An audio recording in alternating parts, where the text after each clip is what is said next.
Well, morning all. I've been off the radar a while actually, had a couple of problems I'll go into later. Anyway, it's the start of the poppy appeal today.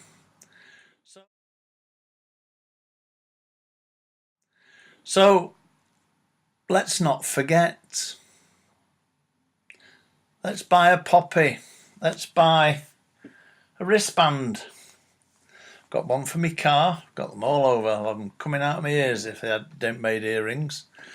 Anyway, let's celebrate real heroes.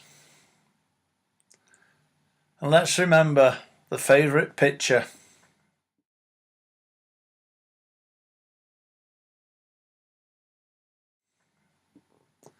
Because that's what it's all about.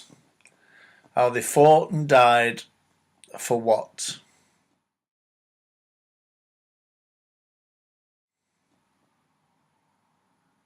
Anyway, buy a poppy, show you care. It is, I promised to mention. You know, nowadays you can invest in a brainy bra. And there's so many varieties. Just let me read a couple for you. You can have one with secret pockets to stash your valuables. A top that can help you sleep better. Magic memory foam for a perfect shape. We all want to see that. Hot Flush Hero you can wear every day. And you can zap back fat for a smooth silhouette. Well, I believe that when I see it, but anyway. And you can monitor your heart rate, count your calories. An invisible lift lets you go strapless. And clever fabric keeps you smelling sweet. Well, they're very clever, these bras, but I'd be well in trouble if they had radar for when people are having a peep. But onwards and upwards, lady. So much choice. Well, here's a little belter, ladies. Did you know women between 24 and 35 are worse snorers than men?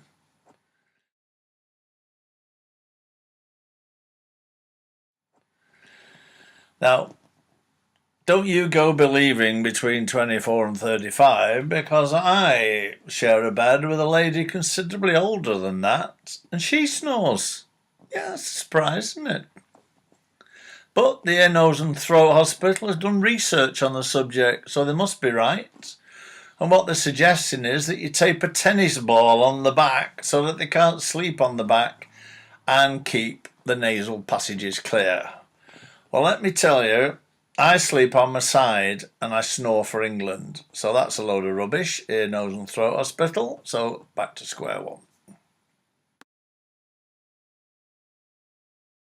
Well, every day's a school day, isn't it? A little article here, obviously written by a young lady, blaming men for using their mobiles in bed.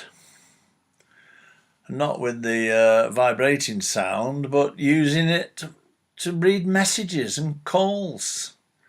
And they're suggesting after sex, don't turn to the phone and look what messages you've missed, but have a cuddle and a little chat.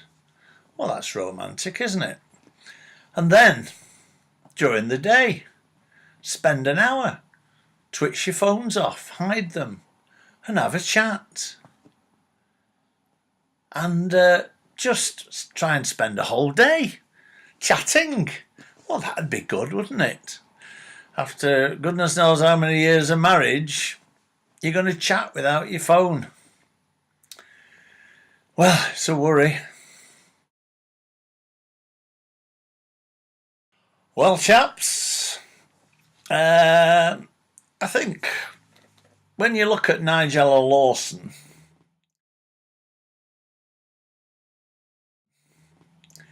with a cheeky little face and what appears to be yet another brainy bra, the last thing in your mind is whether you put the jam or the cream first on a scone. But she's hit the headlines, caused a big row. Even Dawn French has joined in. What comes first? cream or the jam. I just don't know how they get through a day.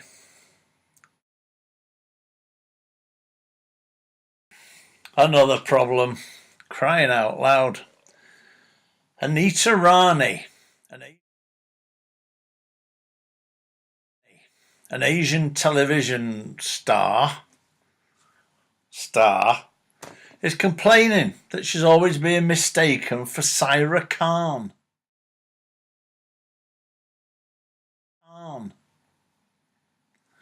Well, you can see the point, can't you? But she says it's disrespectful and sloppy at best, because there's only a handful of brown TV personalities, and clearly everybody else, photographers and whatever, must think they look the same.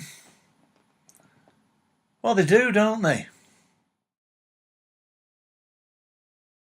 Well, this little beauty, possibly wearing a brainy bra, is a school teacher.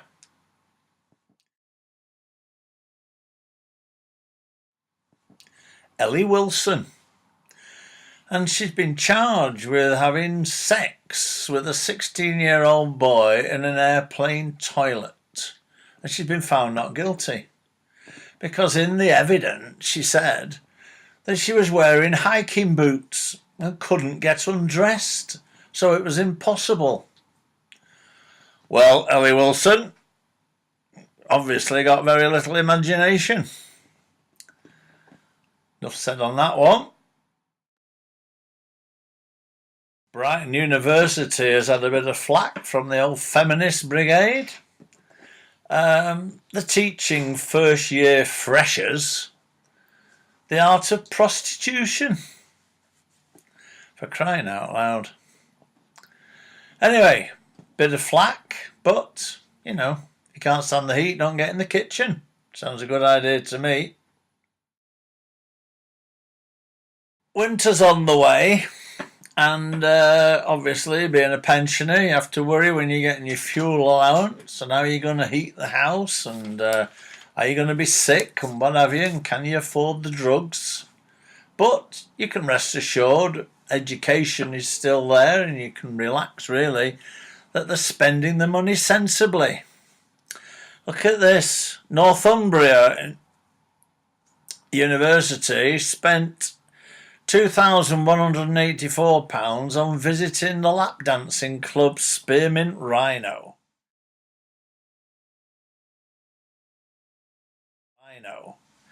City of London spent £3,751 at the Mayfair nightclub Mahik.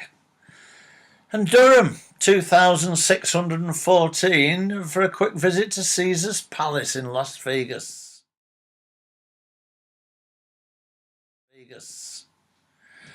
Liverpool University cleaned up their act a bit and spent £3,000 on Cheltenham and York race trip. Well, it makes your heart sing, doesn't it, knowing that tax and whatever is going in the right places. Oh, Tommy Robinson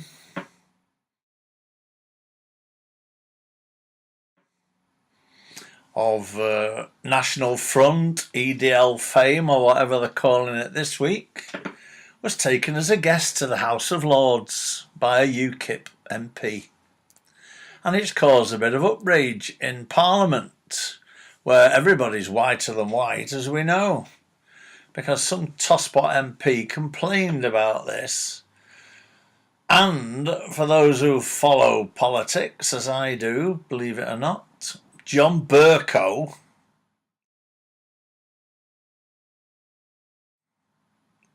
the Speaker, who's been thrown or hounded out of the House for gross misconduct against female staff, bullying, obscene language, harassment, driving them to tears, has the cheek to say is a loathsome, obnoxious and repellent individual. Well, talk about the pot and all that. incident was brought to light by Stuart Malcolm MacDonald, an SNP MP who, when he stands up in Parliament, you can't tell a word he's saying. Scotch accent and all that nonsense.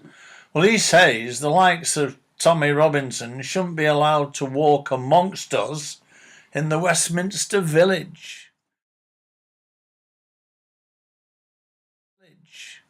Well, this is the Westminster Village that has 25 MPs under investigation by the police, practicing paedophiles, homosexuals and everything else, fiddling the expenses, abusing the Prime Minister.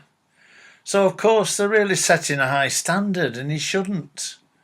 All Tommy Robinson did was shout at a few Asian defendants going into court, and he got locked up for contempt. Slightly biased, I suspect. That's it for now, but whatever you say about Tommy Robinson, he'll be buying his poppy. So please don't forget.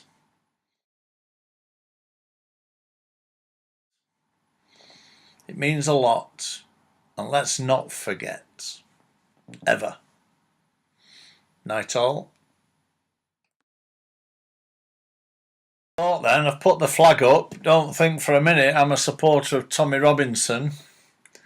I'm English, and I'm showing the English flag because it's Poppy Day coming, and let's not forget, as I said.